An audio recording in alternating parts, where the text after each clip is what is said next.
अगर किस्मत का लिखा ही सब कुछ होता है तो अल्लाह इंसान को दुआ मांगना नहीं सिखाता। इल्म हासिल करे ये ज़रूरी है, लेकिन इल्म से भी कुछ हासिल करे ये बहुत ज़रूरी है। जब कोई मंजिल ना हो तो रास्ते अच्छे नहीं लगते। हर बात दिल से लगाओगे तो रोते रह जाओगे। जो जैसा है उसके साथ वैसा बनना सीखो।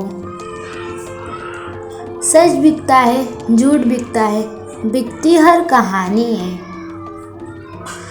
वो बुलंद किस काम की जिस पर इंसान चढ़े और इंसानियत गिर जाए। अगर आप हमारे चैनल पर नए हो तो प्लीज़ इसे सब्सक्राइब करें और बेल आइकन के बटन को ऑल पर प्रेस करें।